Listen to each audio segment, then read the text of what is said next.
Nat 20. Hi folks, Merlin here, bringing you another Dungeons and Dragons Adventurer video. So last time we looked at issue 5 and the fighter class. This time we are looking at issue 6 and we start to learn how to level up our characters. We also discover the Orcs as a brand new race. We learn about the Kingdom of Many Arrows. And of course we have that brand new exclusive adventure to dive into. So as usual, these issues come with some fantastic little gifts. We get a brand new set of dice in a stylish Dungeons and Dragons tin. This is a nice gold glittery effect set, pretty cool. We also get, as we are leveling up, level 2 character sheets for all our pre-generated characters so far. So yeah, we'll take a closer look at those in just a sec. But before we do, don't forget to, of course, like this video if you are enjoying the content. And if you are, please do consider subscribing to the channel if you haven't already done so, as it's the only way you can keep up to date with all of my hobby content. Finally, don't forget to check all the links in the video description down below, including my social medias where I post regular updates, and of course my Patreon page, where you can help support Dungeons & Dragons Adventurer through the partworks tier. So yeah, little pricey I must admit, but that does help encourage me to keep the collection going. And yeah, there will be benefits for everyone. I'm going to be having a rejiggle in the new year, hopefully, and I'll start getting some more content uploaded. I'll do a separate video of that later on. I'll do a little mumble for you all. But yeah, let's hop over to the table and we'll dive into issue 6, shall we? So here we are with the issue, and first off we'll take a look at our freebies. So that includes our dice tin and our character sheets.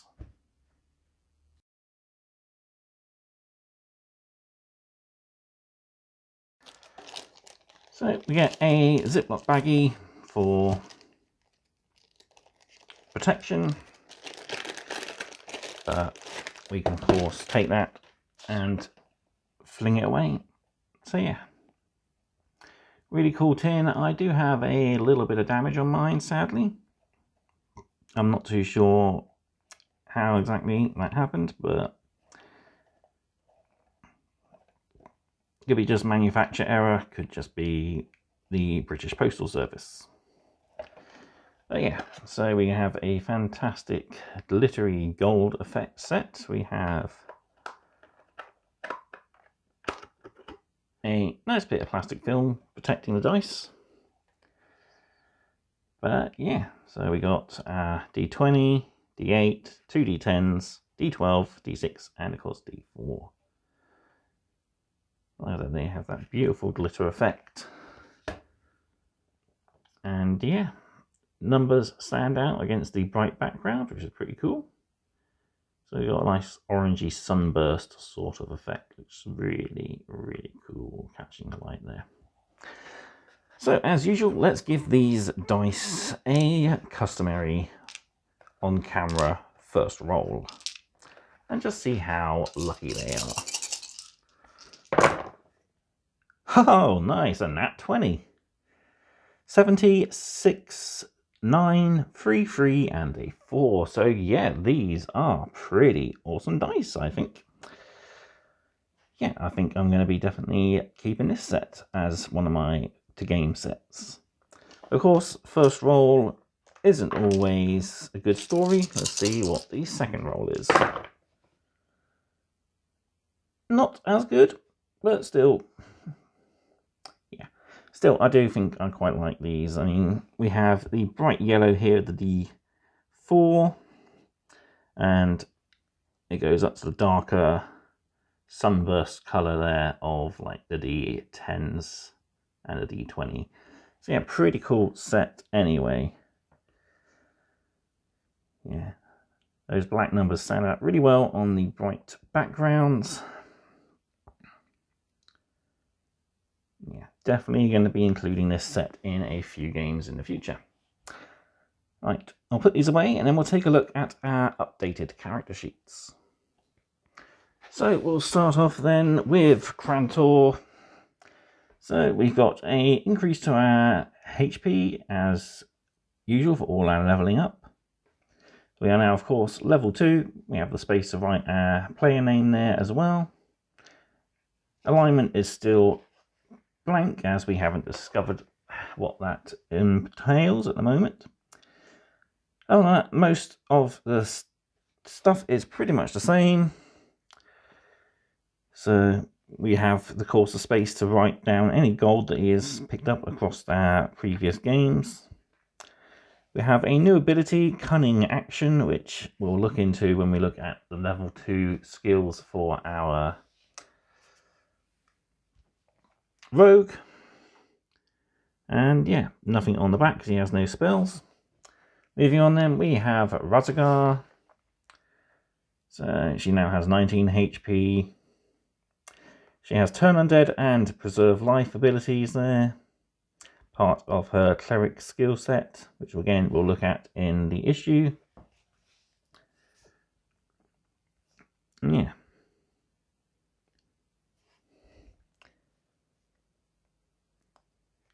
Still much the same in the way of her first level spells. Irina, now a Wood Elf fighter, so she has 22 HP, making her pretty much the tank of the party. Yeah, 19 and 17, so yeah, she's the tank of the party pretty much, as most fighters tend to be. So she has her new ability, Action Surge. We'll take a look at that again. Yeah, not a lot new to see here. Most is still the same as we have been. We've just got that new level and of course a few new abilities. And then finally Merovic, our halfling wizard there. Level 2, 14 hit points now. And he has the Arcane Tradition School of Abjuration ability added on there.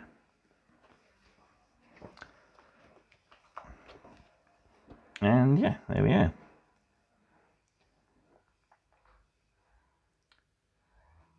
Pretty cool. Right, let's take a look then at issue 6.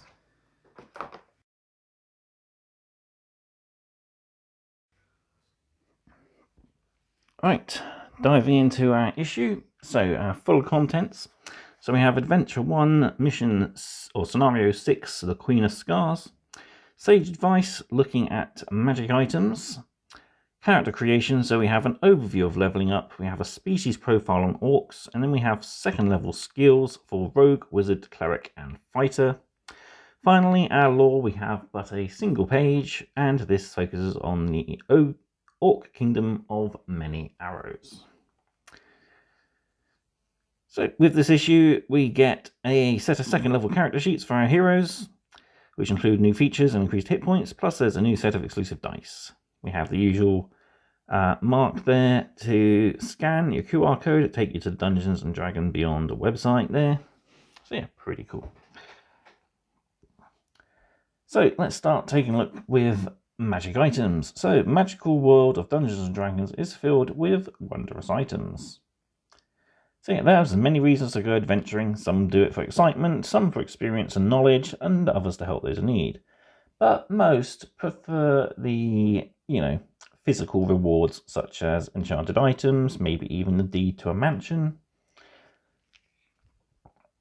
Or hopefully their tales being written down and told for all time to come.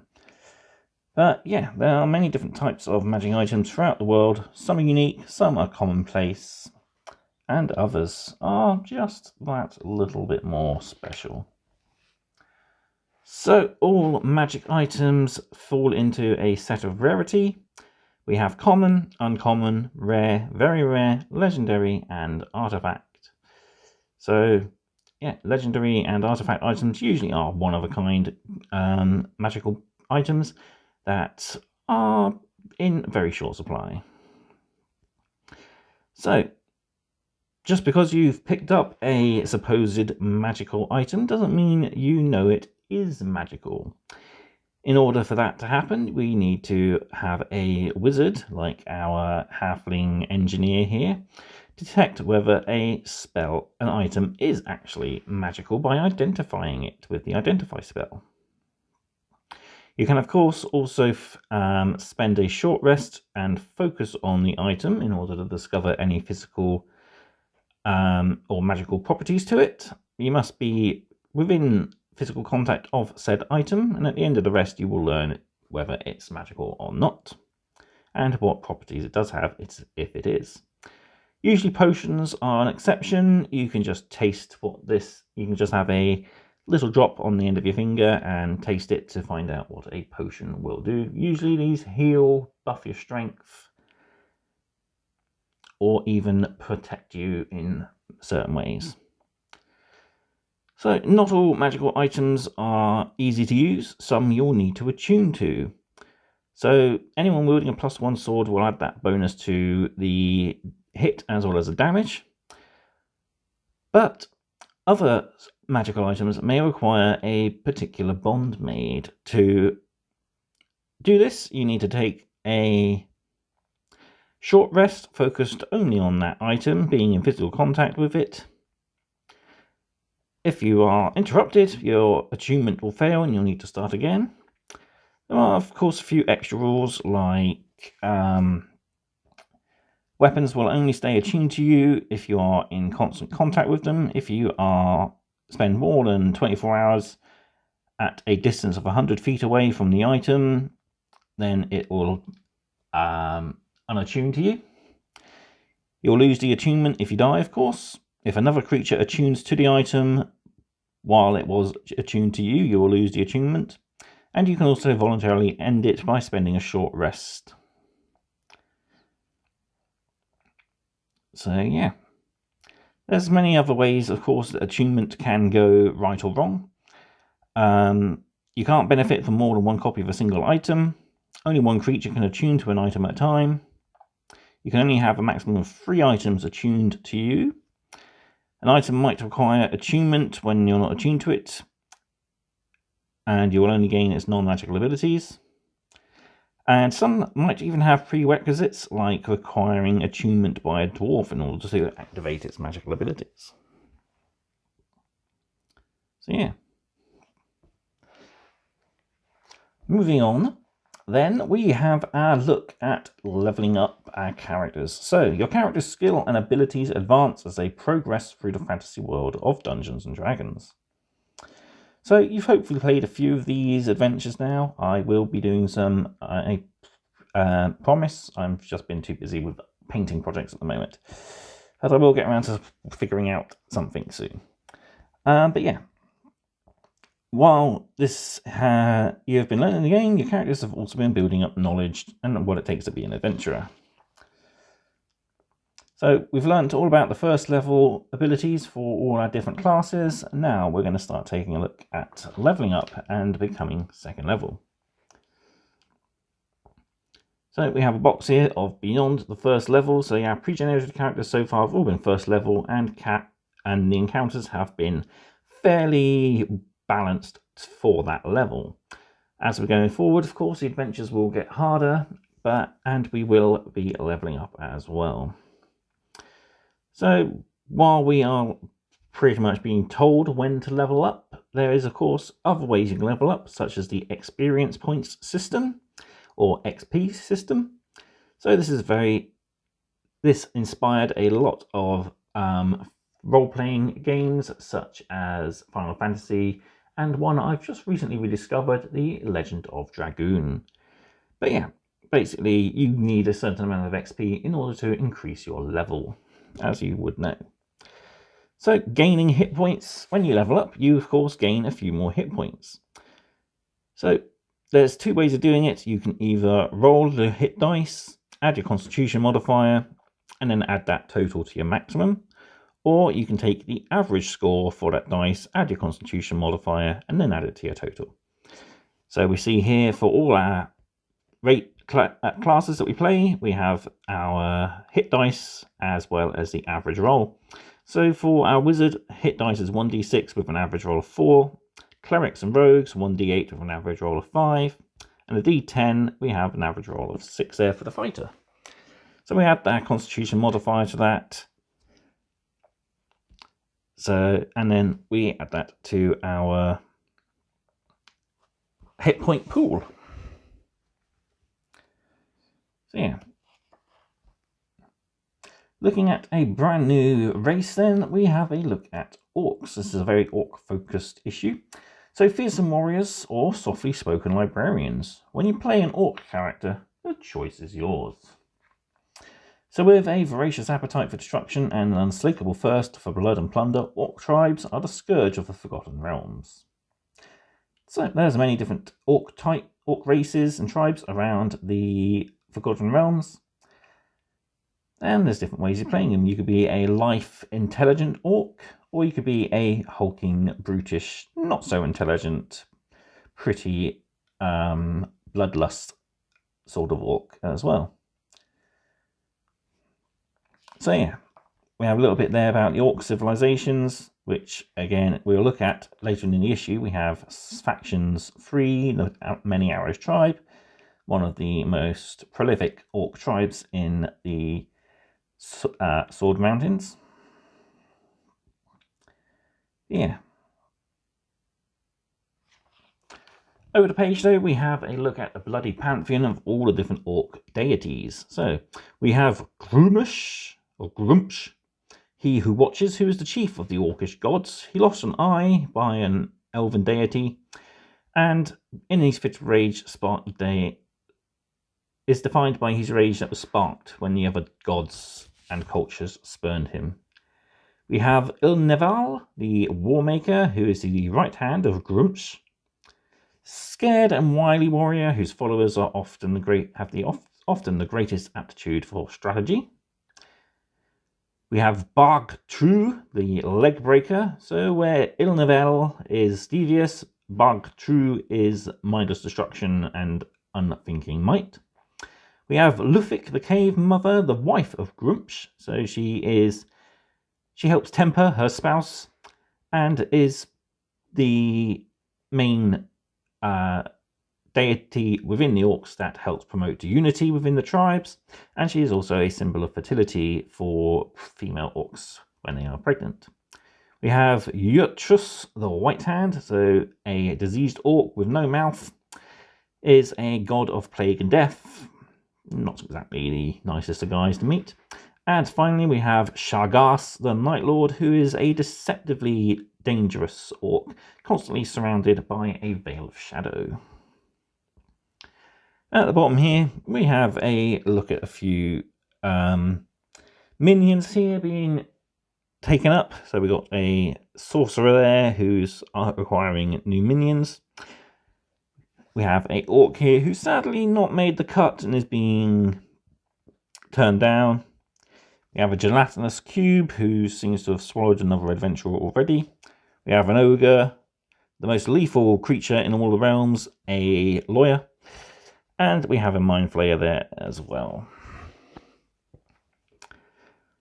So yeah, pretty cool. Moving on then, we have a look at the class features at the second level. So we'll start with the rogues. So rogues learn to act with great speed during combat as they gain more experience. So yeah, we learn at level 2 the cunning action ability. So this gives us a little bit of an extra action to do during our turn. So we can choose to either dash, which doubles our movement. We can choose to disengage, which means we can break from combat and not trigger opportunity attacks. Or we have the ability to hide there as well.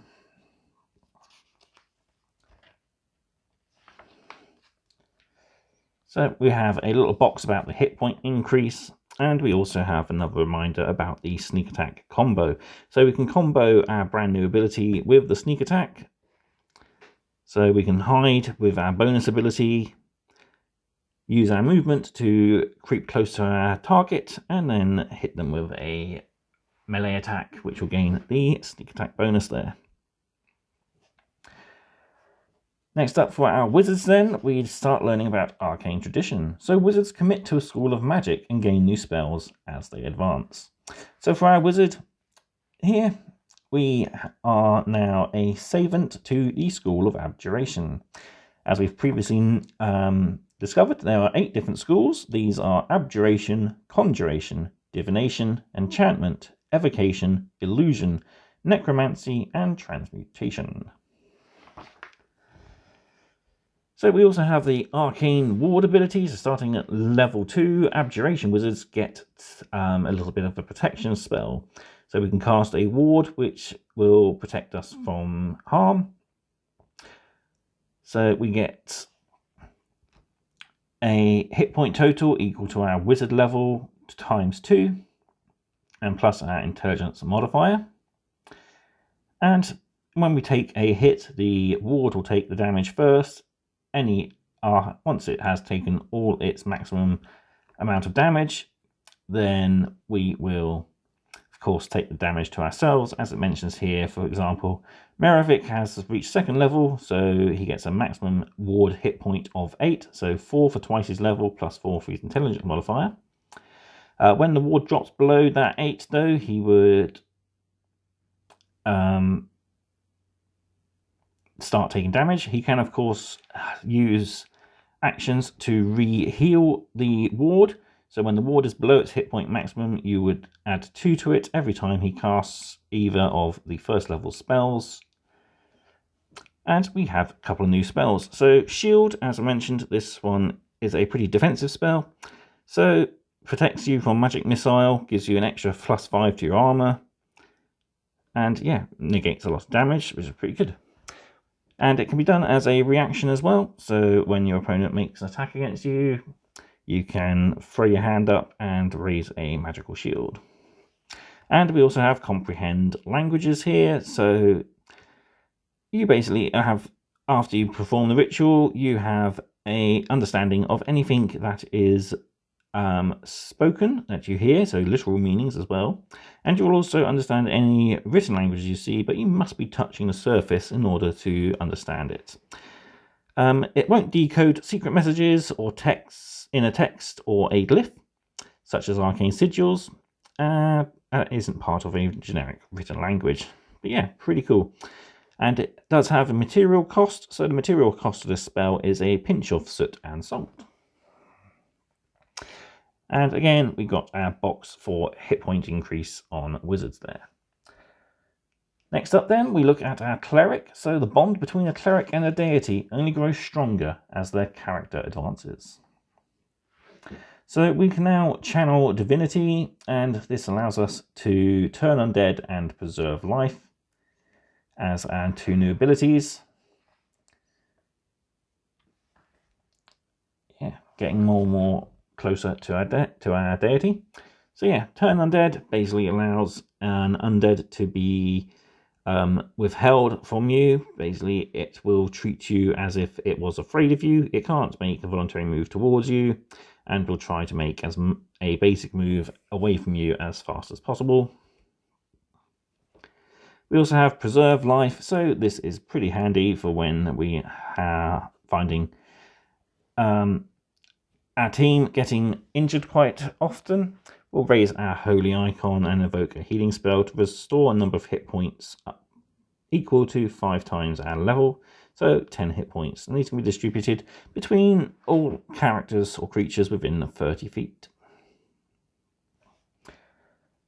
And again, another hit point increase reminder there for clerics. And finally then, we look at fighters in the 2nd level. So a skilled fighter can turn the tide of battle by taking a 2nd action on their turn. So usually we are restricted to move, action, and bonus action. Fighters, on the other hand, have a brand new ability at 2nd level, which gives them a 3rd or 2nd action in this case. So this ability is called Action Surge. Starting at your 2nd level, a fighter can push themselves beyond their normal limits. We can use Action Surge to make an additional action, and once they use this feature, they must take a short or long rest in order to use it again. So the number of things we can do: we can use a surge action to make a 2nd attack, we can make a dash, we can disengage, we can dodge, We can shove, and we can even use an item. See here, beautiful female orc there, leather armor and a rather crude looking axe there, pretty cool. And again, our box reminding us what our HP increases for 2nd level. Finally then, before we take a look at our adventure, we have our page of lore for this issue, and this focuses on the orcs of the Kingdom of Many Arrows. So the orcs call the Sword Mountains their own, looming above their elven, human and dwarven neighbours. So yeah, this gives us a little bit of information about the various orc tribes, focusing on the Kingdom of Many Arrows. It does mention not to ignore crudely made wooden notices hammered into the ground north of Phandalin, as this may indicate that scouting parties of the orcs are nearby. They had a huge influence over the region north of Faerun, used to be part of a confederation known as the Silver Marches. That bond was tested during a war of the Orc Kingdoms. And yeah, they've not exactly been the best of friends ever since. So many of the different dwarf holds of the north have withdrawn their alliance. Scouts and Nemesis in the Kingdom of Many Arrows are often seen elsewhere in the north. Though officially at peace, people in frontier towns will get a little tense when the Orc band passes by. So we have a little reminder about the orc deity of Grumpsh One Eye, which we've just read about. And we have King Obold of Many Arrows. So this is one of the greatest orc kings of the Many Arrows tribe. And yeah, despite him being pretty savage, he did, of course, broker peace between his tribe and many other races. And yeah, sadly, he did die, however, died in peace and comfort, reigning over the most powerful and prosperous period of the Many Arrows history.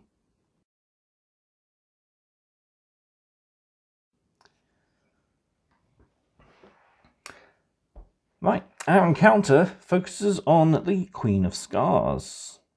So, based and balanced here for 2nd level characters, players can use pre-generated characters or create their own. So, the encounter overview. Harbin Wester, the town master of Phandalin, springs a feast for his brother, Mordred, an adventurer of little note who recently returned to the mountains carrying a sack of treasure recovered from a ruined keep. During the feast, a terrified farmer reports that orcs have surrounded the town. Townsmaster Harbin hires the adventurers to mount a defense of Phandalin, but the situation proves more complex than it first seemed. Mordred Wester is guilty of a terrible crime against the orcs, a crime that the orc leader now wants repaid in blood. To appease the orcs, the adventurers risk betraying the locals. Can they forge peace between the two opposing groups, or is bloodshed inevitable? So yeah, do we do the honourable thing and try and play for diplomacy, or do we allow ourselves to hand over this thief and yeah, try to give him what he just deserves, pretty much? So yeah, we got our beginning the encounter, the feast, so we get to interact with people and eat as well. So talking to Mordred. Then we have the siege beginning here. We have Harbin's offer, the orc invaders, the orcs' demands, how to deal with the orcs, and even meeting the orc leader there. So we meet. So everyone in Phandalin knows the whereabouts of the old standing stone. The adventurers try to parley with the orcs. They are escorted to the Queen of Scars, a towering orc covered in battle scars. The Queen of Scars has 30 hit points, and she explains different followings. So what's happened? The DM will be able to read that out in sort of character. Then we have, of course, returning to town and how to resolve the dilemma, and eventually the orcs will leave, hopefully. There's a magical item to pick up, the Lesser Orc Stone. And then we have our stats for the mission. So we got a basic orc here. And on the back we have a thug there who is representing different members of the town. Whew. Right, I'll bring everything in and I'll give you my final thoughts.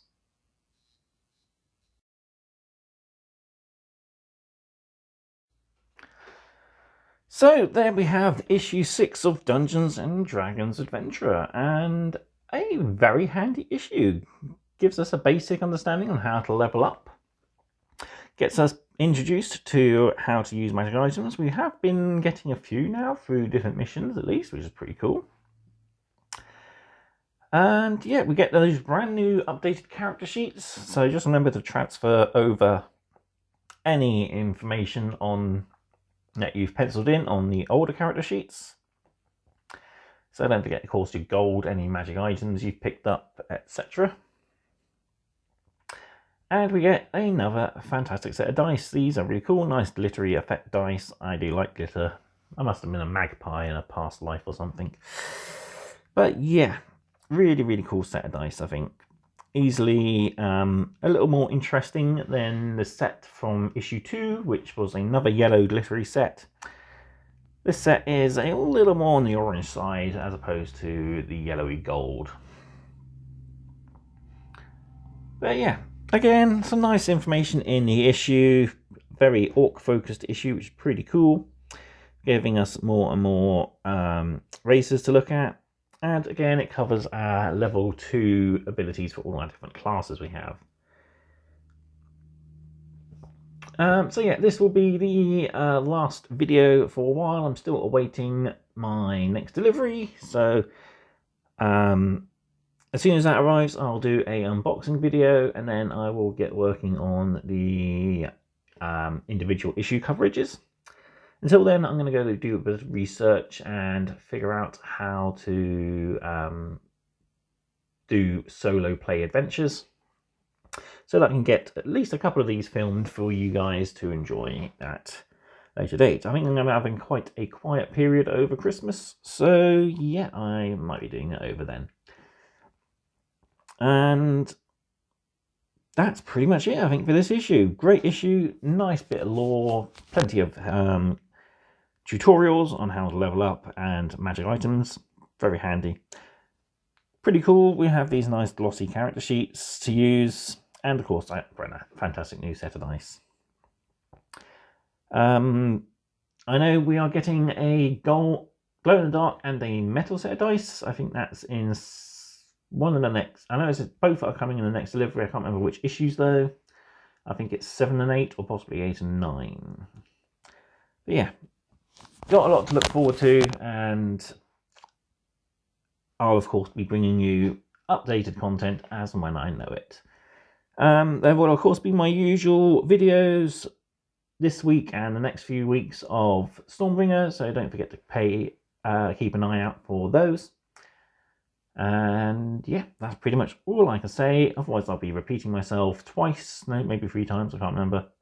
Who knows? But yeah, thank you all very much for watching then, and until next time, keep rolling those crits. Thank you, and goodbye.